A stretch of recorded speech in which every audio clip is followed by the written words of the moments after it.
समर्थ कंधारकर. तर हा आता आमचा ट्रेनिंग नंतर माझा पहिलाच परेड आहे. तुम्हाला तर माहीत आहे माझा परेड हा नांदेडला असतो, त्याच्यामुळे मला सकाळी लवकर उठून तयार व्हावं लागते. ना आता दिवाळी जवळ आली म्हणजे थंडीचे दिवस पण सुरू झाले. आता गाडीमध्ये थंडी वाजते म्हणून मी तर ट्रॅकसूट वगैरे घालून तयारीतच गेलो.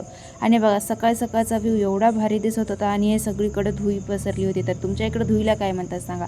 आता मला थोडा लेट झाला होता पोहोचण्यासाठी, तर परेड चालू झाला होता आणि त्याच्यानंतर ह्यांना बघून मला वाटलं की हे नवीनच कोण आहेत की माहिती नव्हतं.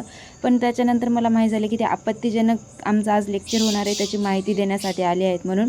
असं आम्ही सगळ्या मैत्रिणी इथं जमलो बसलो होतो एका जागी. बसल्याच्यानंतर सगळे तयार झाल्याच्यानंतर हे सर आले आणि यांनी आम्हाला एवढी छान माहिती सांगितली.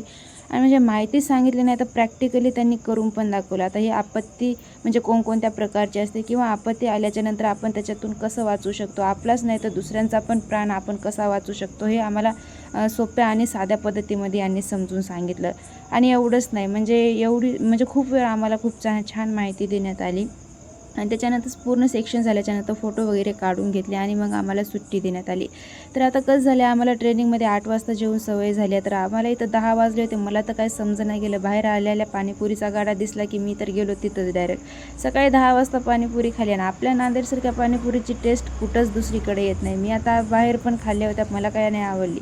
आणि पाणीपुरी खाल्ल्याच्या नंतर मी आलो जुडिओला. आता मला घ्यायची होती लिपस्टिक, पण मला काही इथली लिपस्टिक आवड नाही गेली. तर त्याच्यामुळे मी तिथून बाहेर निघताना हे बघलो, हे लेकरू तर मस्त मोबाईल बघत बसलं, याला आजूबाजूचं काहीच देणे घेणं नाही.